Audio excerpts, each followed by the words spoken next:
Olá, olá, boa tarde. Aqui quem fala é o professor Renato Zandrini e venho apresentar para a disciplina de Processos e Sequências Didáticas para o Ensino de Física do Mestrado Brasileiro em Ensino de Física, a unidade de ensino potencialmente significativa escolhida por mim para fazer a apresentação, tal qual requisitada pelo professor Marcos Piratello.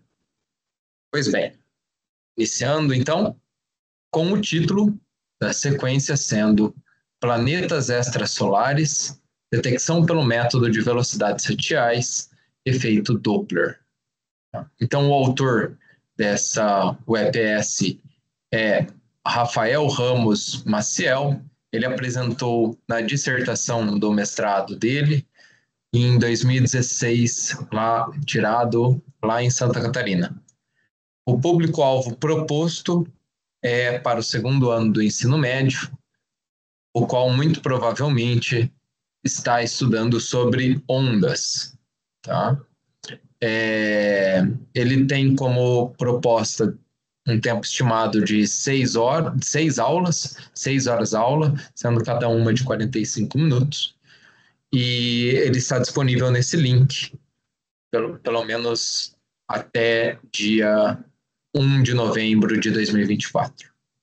Os objetivos dessa UEPS são ensinar o efeito Doppler, suas características para ondas sonoras e evidenciar que ocorrem também em ondas eletromagnéticas e como astrônomos utilizam para detectar planetas extrasolares. Então, partindo para um resumo da UEPS, ela inicia com um vídeo de 45 minutos com o objetivo de apresentar a ideia geral, né, sobre exoplanetas em si, apresenta uma situação-problema na segunda aula de como detectar planetas fora do sistema solar. Dentro disso daí, vai, ainda nessa segunda aula, trabalhar centro de massa e efeito Doppler por meio de algumas simulações, experimentos, etc.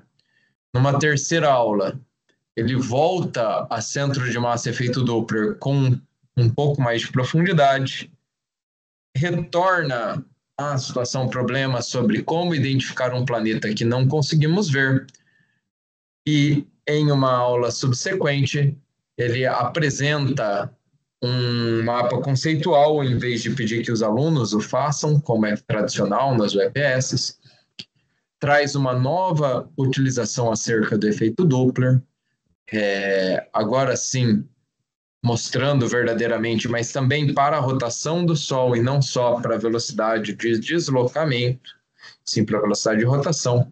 E ele conclui isso com uma avaliação, tá? Sendo que, vale a pena colocar, lá no momento da avaliação, ele traz uma avaliação pós-sequência e ele coloca também algumas perguntas pré-sequência que ele não acaba no artigo da dissertação, ele acaba não indicando o momento adequado para ser feita, mas ele traz nessa parte da avaliação. Vamos entrar agora em cada um dos itens, né? Então, primeiramente, ele traz um diagrama em V, né, também, do que no final das contas é necessário para a aplicação. Eu achei interessante ele trazer esse diagrama em V feito por ele também, algo que já vi o EPS requisitando que os alunos o façam, mas esse é interessante para compreender o que ele acha que seja importante para responder à questão foco. Quanto ao vídeo, né, entrando um pouco mais nos pormenores de cada etapa, quanto ao vídeo, é um vídeo de 45 minutos, como eu já comentei, do History Channel. Até a data de hoje ele encontra-se disponível nesse link, né? Então os links que aqui estão atualizados em relação àqueles propostos pelo autor da UEPS, né? Então o vídeo em específico ele é de um programa chamado O Universo, sendo que o título do episódio é O Outro Planeta Terra. Esse vídeo ele está resumido nesse diagrama aí do lado, né? Onde basicamente ele passa por vida no universo, quais são as necessidades para que isso aconteça, os fatores necessários para a vida, então ele destrincha um pouco isso daí. Ele traz uma questão de modelagem de planetas para que tenham essas condições, né? E, portanto, logo na sequência ele chega em características dos planetas, comparando os planetas que nós temos. Ele traz um pouco ali, nesse meio, ele tem um pouco sobre o tema verdadeiro do que o autor quer trabalhar, que é métodos de descoberta. A equação de Drake depois sobre número de possíveis civilizações capazes de comunicar conosco na Via Láctea, é a equação de Drake. Ele traz sobre os desafios de conseguir chegar até essas civilizações, de conseguir identificá-las, né? Posteriormente, ele fala já sobre os exoplanetas já conhecidos, qual é a nossa vizinhança galáctica, né? Para, por fim, como que seria o impacto de uma recepção de uma notícia dessas, do encontro de uma civilização não terrena, não terrestre, para a humanidade. Então, o vídeo está aí. Ele traz a possibilidade desse vídeo ser passado em classe ou desse vídeo ser colocado como atividade extra classe de tarefa, de atividade prévia, né? Na primeira aula, onde verdadeiramente ele vai estar discutindo com os alunos, ele inicia com um brainstorm, né? Sobre como detectar planetas fora do nosso sistema solar. Ele fala para fazer 25 minutos e que após esse levantamento das concepções que vai ser feita uma discussão. Ele não apresenta muito se vai ser uma discussão em grupos, se vai ser em pequenos grupos, se vai ser na sala inteira, coloca em grupos. Acho que cabe daí a interpretação e a autonomia de quem quiser replicar. Ainda nessa aula, pela contagem do tempo ao menos, ele traz uma situação de algumas revisões acerca de centro de massa, porque ele já está induzindo para um método em específico de detecção, que é o qual você pega os objetos, ele vai depois apresentar umas simulações numa segunda aula, tá? Então, por essa ele ainda não vai colocar, ele coloca que você deve fazer isso daí, mas só voltando, ele traz a ideia de que tendo um corpo, se tem outro orbitando, isso vai deslocar o centro de massa para um lado ou para o outro. E olhando o Sol, o deslocamento lateral desse Sol há de fazer um deslocamento por efeito Doppler da frequência que nós observarmos. Por conta disso, ele necessita de uma revisão de centro de massa, e se ele traz como revisão, ele então acredita que os alunos já terão visto o centro de massa em algum momento anterior. Ele traz a ideia de uma simulação computacional, essa em específico a qual está fora do ar, então não consigo trazer qual era, acerca do efeito Doppler. E, nesse momento, ele propõe, então, para estímulo para uma última pergunta do encontro, da aula, né? Uma experiência utilizando geradores de frequência do celular, passar esse celular em deslocamento em relação à pessoa, e com isso fazer com que a pessoa perceba o efeito Doppler, né? Então, a pergunta seria, nesse caso, qual a percepção do som se o celular for movimentado vigorosamente em círculos, né? Em outras palavras, ele está fazendo justamente essa simulação de alguém olhando à distância um objeto vibrando, né? Rotacionando, ou sendo movimentado em círculos.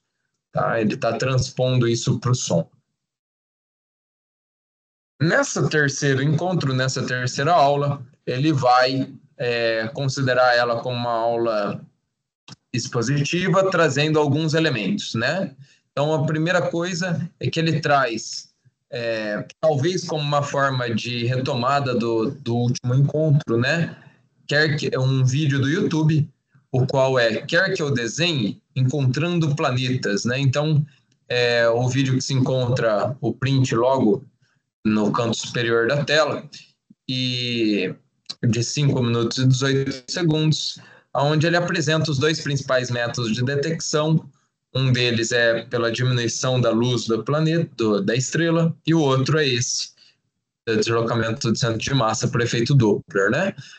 Então ele mostra esses dois e volta, então, pedindo que faça os alunos vivenciarem duas simulações computacionais.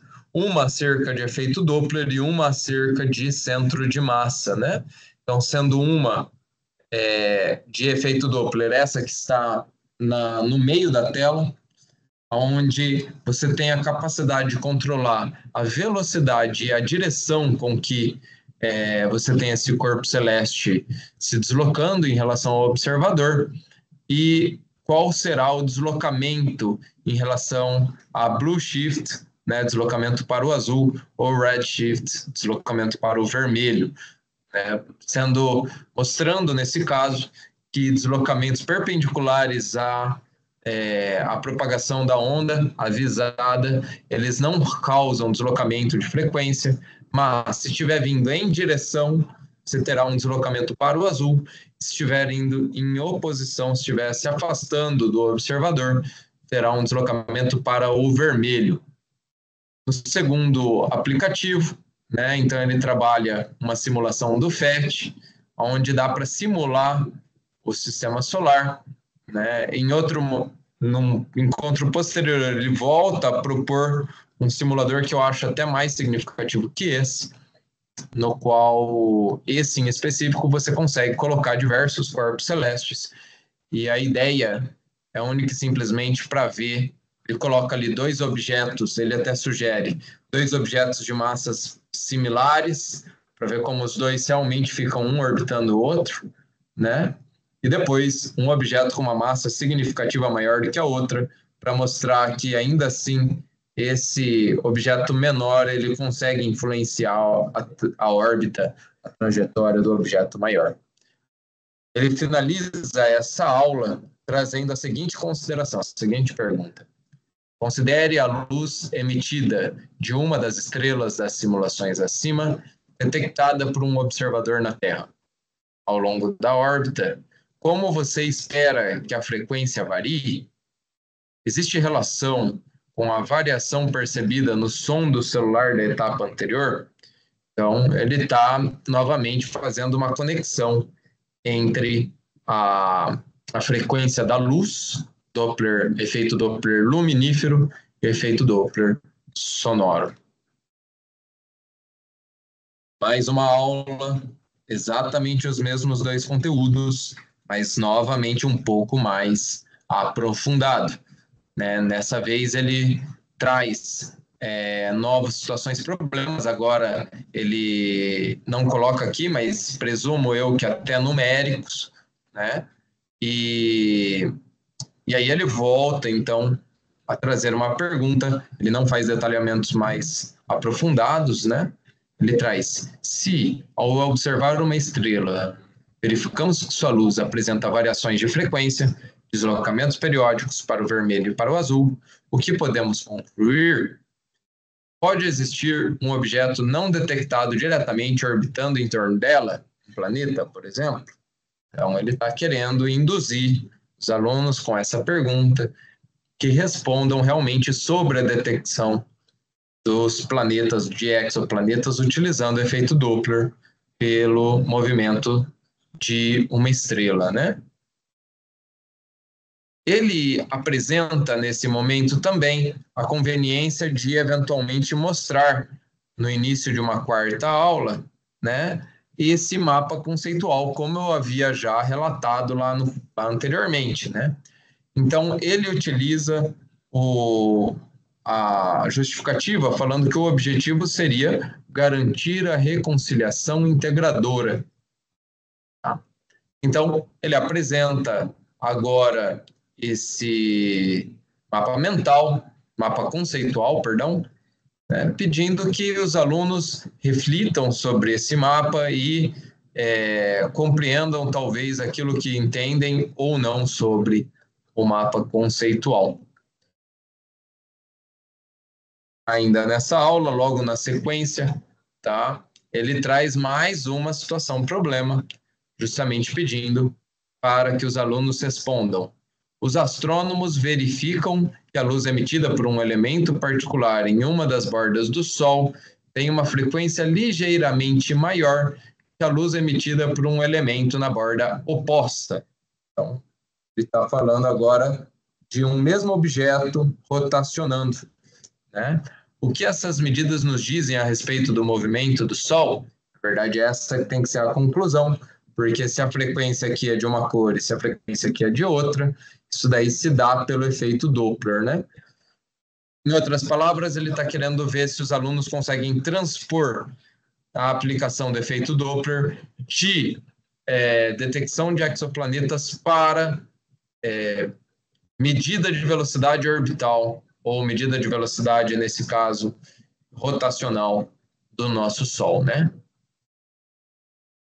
A avaliação que ele propõe, portanto, ele coloca naqueles termos, ele inicia dizendo que a avaliação ela deve ser processual, tomando registro de possíveis evidências, tá? Mas ele também traz a seguinte fala, que deve ter uma avaliação somativa ao final da sequência, e ele dá a entender que o peso deve ser igual entre as anotações da avaliação processual e o resultado obtido na avaliação somativa. Por conta disso, acredito que ele esteja dando valor 50 para cada um dos elementos, mas fica isso como uma inferência e não algo explícito no texto do autor, né? Ele traz também essa, como eu havia comentado no começo, ele pede que haja uma comparação entre pré-teste, os estudantes durante as aulas e pós-teste, tá? E ele fala que isso daí pode ser uma ferramenta significativa para a validação dos indícios de aprendizagem significativa.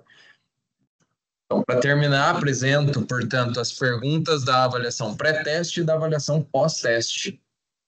A avaliação pré-teste, ele traz: você sabe que a frequência, você sabe que a frequência de uma onda, o que ocorre com a sirene em uma ambulância, em emergência, quando ela passa por você em altas velocidades, né? Então, ele apresenta diversos tais quais aqui se encontram, né?